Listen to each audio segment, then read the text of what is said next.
Hello everyone, today we're going to be talking about NCSoft and explaining and breaking down why they made certain decisions and why Blade & Soul is in such a bad state and why they're not doing anything about it.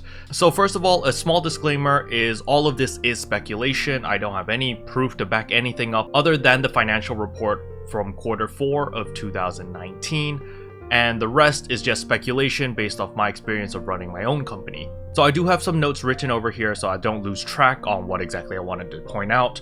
But let's start off with market feedback. So market feedback is basically us as the community, what type of feedback we give NCSoft or NC West. We give them ideas, we say this is wrong, this is broken, that is broken, stuff like that. However, from a CEO's perspective, they will be looking at two things. They'll be looking at a macro view and a micro view. So macro view is quite simple. Macro view is how is NCSoft doing as a company, like as a collective sum. So you wouldn't look at each specific title or IP that they have, you would just look at the collective sum. Is NCSoft doing good or doing bad? Are they making money or are they losing money? And that is macro view. Then you would have the micro view where you actually look at each individual title and see how they're doing and think if you should be investing any resources into fixing the problems or if you should just leave it and just maintain a status quo. And so since I cover a lot of Blade & Soul content, I'll be talking about Blade & Soul in specific.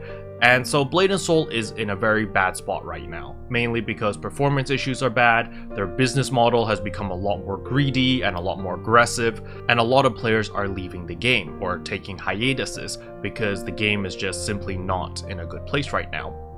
And so why is NCSoft okay with this? And to explain this, we have to look at the macro view. So I'm going to show you guys the sales breakdown for Q4 of 2019 now. So over here is the sales breakdown of Q4 of 2019. So you can see that mobile games have spiked quite a lot. It's a jump of 70% of the QOQ, which basically means that mobile games is going to be their main focus in the macro view. The main reason for this is simply because look at all the PC games. You got Lineage at 51 million, you got Lineage 2 at 27, you got Guild Wars 2 at 11, you got Blade & Soul at 17, and you got Aeon at 8. You can add all 5 of these PC titles together and it won't even be close to the mobile game market. So from a macro point of view, if I were NCSoft, I would be focusing the majority of my resources on the mobile game market. Why? Simply because the mobile game market represents most of my revenue. So we can scroll down here to our sales breakdown yearly by game. So you can see over here that the mobile game revenue totaled 998.8 billion, which is an increase of 9%, but it represents 59% of the total revenue. So 59% of the total revenue that NCSoft makes is from mobile games. So at the bare minimum, they're going to be investing 59% of their resources to mobile games, simply because that is what is paying the bills for them. And so what's left, which is the 41%, is going to be split among 5 different titles.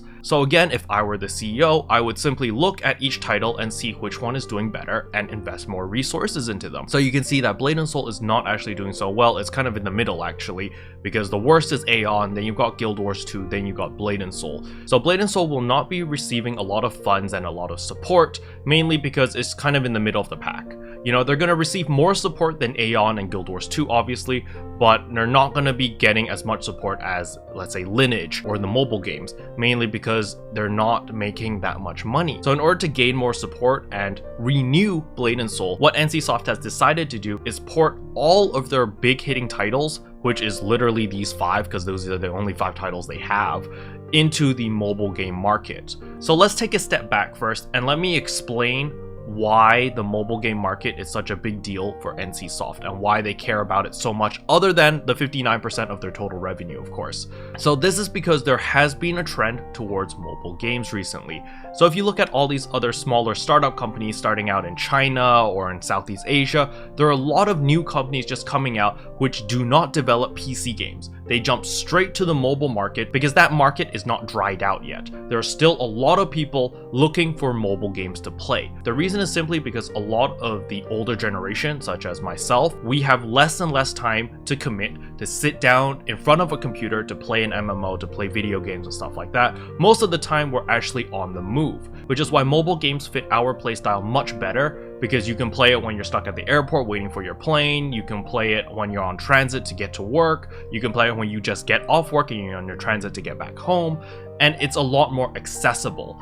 And thus there's a lot more people playing mobile games. And from a business standpoint of view, it's a lot easier to convince people to swipe $5, $10 in a mobile game than convincing them to swipe that much on a PC game, simply because of the ease of access. So if you want to buy something on your mobile phone, you simply use the ID scanner, either the fingerprint scanner or your face, ba-ding, and boom, you're done. It's super simple and it's super convenient. While if you made a payment on the PC, you would have to take out your credit card and put that information, or you'd have to pay through PayPal or other means, but it's just a lot more of a hassle. On the mobile device, it's very easy to make a payment because mobile phones are used for payments everywhere especially in Southeast Asia and especially in China. And that is why mobile games make a lot of money, because it's simply easy to pay, and a lot of people are more than willing to pay $5, $10 because they're microtransactions. They're not large payments. You're not paying $50 to $60 per game. The game is free by itself, and if you want quality of life or if you want to play the gacha, they'll find ways to make you spend little increments of money over time, and it adds up. And it's very easy to convince people to swipe $5 or $10 every week or every month. It's very easy to convince them to do that. And another thing would be the audience. Most people have a mobile device, and in order to play mobile games, you don't need a very strong mobile device. As long as you have a mobile phone that you've bought in the past 3 years or 5 years, you will be able to run most mobile games. Sure, you might need to lower the graphics on a lot of them, but you will be able to actually run the game. And because of this ease of access, as well as the utility of a phone, it's very accessible for the mass majority of people, because people need a phone anyway just to make phone calls, text messages, WeChat, WhatsApp, Line, all of those social media stuff. Having a phone is kind of a necessity in our current day and age. While having a powerful PC, that is a much smaller and a much more niche market compared to mobile, mainly because PCs need to be upgraded over time as we get new and better graphics, and a lot of people aren't willing to invest that much money on a machine that they're using only for gaming. So there's just not as much utility as a mobile phone. So that explains why there's been an upward trend on mobile games. So I went off on a little tangent over there, so I want to bring us back to the original statement that I said on why NCSoft is focusing so much on mobile games. So think of NCSoft as a ship. They're cruising along and they have one engine, and that engine is PC gaming, okay? And then they're looking at all these other boats, they're speeding past them. These new companies, they don't have the experience of NCSoft. NCSoft has been around for many years compared to all these new startup companies which are making mobile games, but these new startup companies which make mobile games are making a lot more money than NCSoft. So NCSoft gets upset because NCSoft is the big brother. They've been around for so long, they know all the people in the gaming industry, and they feel like this is not fair. We should be making more money than all these little startup companies which are stealing our revenue by making all these mobile games. So you know what we're gonna do? We're gonna install a second engine in our ship, which is gonna be mobile games. So now you have two engines in this boat. You've got PC gaming and you've got mobile gaming. So the problem with that is the PC gaming engine at the beginning is going to be a lot more powerful than the mobile gaming, because mobile gaming, in NCSoft's point of view, they're still investing in research and development in trying to make games that would actually run on their mobile devices, because all of their games are currently running on PCs, which require a lot more powerful hardware than a mobile device. So they need to spend time and money to port over these games onto a mobile device and make it actually work on the mobile device. So for those who don't know, if you have a very powerful engine paired up with a very weak engine and you power both of them at the same time, your boat's going to spin in circles. So basically that's what happened. Their boat spun in circles, they didn't get anywhere, then they're like, oh shoot, I think we need to invest more money and more resources into the mobile game market so that we can make this engine a lot more powerful, so that we can actually move forward and make more profit. And that's what they did. However, the sacrifice for that, or the downside for that, is us PC players are getting left in the dust.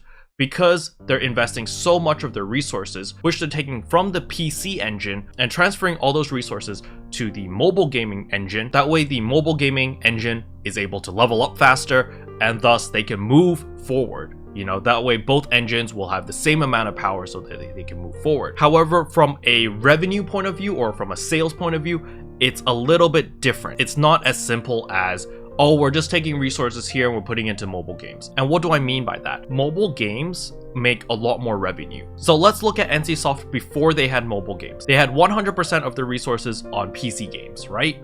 And they made X amount of money. However, once they started investing resources into the mobile games, they started losing market share on their PC games, mainly because we aren't getting the necessary upgrades that we needed. You know, for Blade & Soul, we're still using a very outdated graphics engine, the Unreal Engine 3, and our netcode is absolute garbage. We're still using a netcode developed 15 years ago. So there's a lot of issues just on the base performance of this game. However, NCSoft doesn't care because the mobile game market is bringing them so much more revenue than Blade & Soul. So all NCSoft is going to do is simply analyze the ROI, or return on investment, and be like, okay, we need to make our shareholders happy. How do we make them happy? And to make shareholders happy, it's quite simple. I'm a shareholder. I invest $1 million into NCSoft. If NCSoft can give me $2 million by the end of the year, I'm a happy investor. It's very, very simple. As long as investors make more money than they initially put into the company within a certain amount of time, which was reasonable, they are going to be happy. And in order to do that, NCSoft needs to make sure that they make enough money to pay back the investors with a little bit of extra. So let's talk about top management, because a lot of people are very upset with the top management of NCSoft, especially in the Blade & Soul community, because we feel like top management doesn't give a crap about us and we get pooped on every single time. When there's an update, there's a patch, it seems like they don't care about us. They're just doing cash grabs and making us suffer. But let's look at it at a top management perspective. So top management care about two things. One is make their shareholders happy. That is priority number one. Priority number two is make sure that they can pay their staff. Because if they don't pay their staff, they won't have a development team, they won't have the backbone to keep the machine running. So these are really the only two things that top management cares about. Making investors or shareholders happy and making sure that they have enough money to pay the staff. And they don't really care if the staff is happy or not, to be perfectly honest, as long as the staff don't leave, or as long as they don't jump ship to a competitor or anything along those lines. They really don't care too much. So top management, to be perfectly honest, in the current state of Blade & Soul, in the current state of NCSoft, the top management and the CEO is pretty happy, to be perfectly honest. They really don't give a crap about all the other IPs that are dying, you know, like Aeon, Blade & Soul, and stuff like that. So now begs the question, is Blade & Soul, is Aeon, are all these titles gonna die, just straight up die?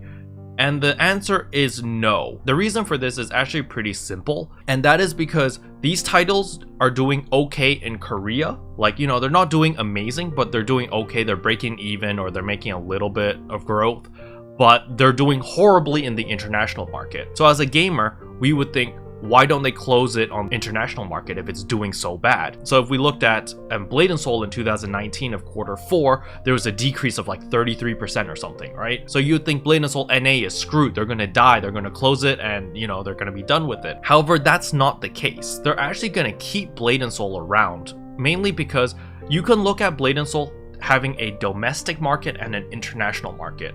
So the domestic market would be Korea. So the domestic market is doing pretty well, but the player base in the domestic market is limited to the Korean population because only Koreans are able to play the game. And there's going to be a very, very small minority of players, you know, buying accounts or something to gain access to play the Korean server. But the majority of the domestic servers are going to be Korean players. So there is a limit on the population. However, if you look at the international market, which would be the EU and NA servers of Blade & Soul, the quote unquote potential is there. There is a much bigger potential because your market is global. You're looking at a global market versus just Korea. So you've got a lot more players if you look at the global market or the international server, which is Blade & Soul NA and EU. So they're not going to close it simply because they're able to quote unquote trick investors into saying, look, this game's doing very well in Korea. Look, our mobile version of Blade & Soul is doing very well in Korea and China. So if you're an investor, you know, you can invest in NCSoft in our company, and we will be using your money into development of Blade & Soul global so that we can develop a better game of Blade & Soul for the international community so that more people will play this game. And if you look at the figures of our domestic market, you see these are the figures. So think about that, but put it in an international scale. So if you were an investor and you heard this proposal and you looked at the numbers, it's very possible for NCSoft to convince you as an investor that, hey, if you invest $1 million, $20 million, or how many dollars into our company, we will use this money to replicate our business model that we made in Korea, but internationally. And it's going to be a huge success. We're going to make so much more money simply because there's going to be more players. And that is why I don't think Blade & Soul or any of their international titles over here are actually going to close down. Because if they close it down, they lose the opportunity to gain foreign investors into their company. And another thing is, of course, they've got NC West, which works in North America, which already has to handle the North American versions of all these games. So they've already put the initial investment. So I don't think they would sacrifice one of their titles just because it's not doing so well. This is simply just me brainstorming because I had a conversation with Decano like 2 nights ago. We were talking about Blade & Soul, but we were talking a lot in the micro view because, as you guys know, I've been playing a lot of Black Desert Online, and I was like, wow, the optimization of this game is so much better. Wow, the net coding of this game is so much better. Why can't Blade & Soul just do this?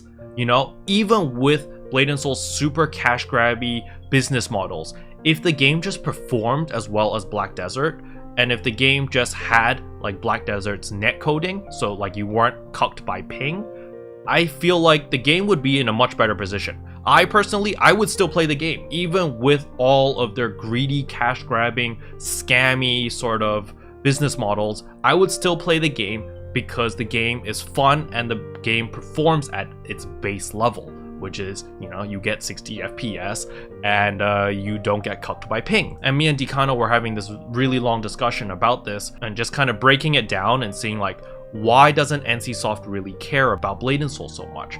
So, you know, I had some time to think about it, and this is the conclusion that I came to. Of course, this is all speculation, and we're just looking at sales breakdowns and Q4 of 2019 of their sales report. But either way, these are my thoughts. Hopefully you guys enjoyed the video. If you did, I would appreciate a subscribe, and do let me know in the comment section below what you guys think, and let's get a conversation going. I really had a lot of fun thinking about this and kind of breaking it down and rationalizing why they did certain things and why they don't care about their PC titles so much. However, at the end of the day, what I think will happen in 2 years, 5 years, 10 years is that technology for your mobile devices will get so powerful that they will be able to coexist with the PC market.